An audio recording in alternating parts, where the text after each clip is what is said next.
रक्षा मंत्री राजनाथ सिंह कहते हैं इस क्षेत्र के नायकों ने स्वतंत्रता संग्राम में सक्रिय रूप से भाग लिया। डीएमके ने तमिलनाडु के साथ विश्वासघात किया है। आज तमिलनाडु में कानून व्यवस्था की हालत बहुत खराब, दलितों के खिलाफ अत्याचारों की संख्या बढ़ गई है। मैं यह अपील करने आया हूं कि आज आप एक बार यह फैसला कर लें कि डीएमके सरकार को बदलना है और तमिलनाडु में एनडीए सरकार बनानी है। यहाँ के वीरों ने फ्रीडम मूवमेंट में बढ़ चढ़कर हिस्सा लिया। 1908 का प्रसिद्ध तिरुनेलवेली केस आज भी लोगों के मन में पैट्रियोटिज्म की भावना पैदा करता है।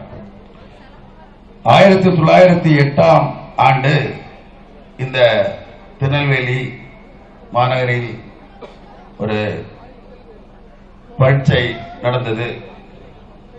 तमिलनाडु के साथ डीएमके ने बहुत बड़ा धोखा किया है।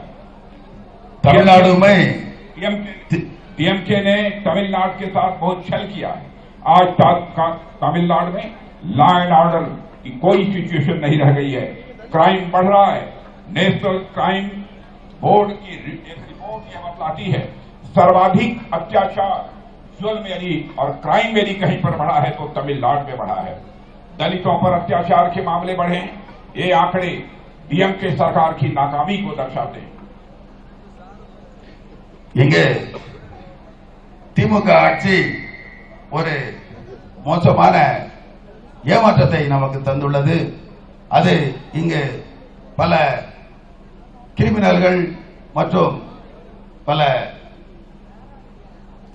தீய சக்திகளை உருவாக்கி இந்த தமிழ்நாட்டிலே எல்லாருடைய மனதிலும் இங்கே ஒரு பாதிப்பை ஏற்படுத்தியுள்ளது இந்த திமுக அரசு। डीएमके के शासनकाल में लोग अपने को इनसिक्योर्ड महसूस कर रहे हैं। आज मैं मेरे ब्रदर्स सिस्टर्स आप सबसे अपील करने आया हूं, एक बार फैसला करिए।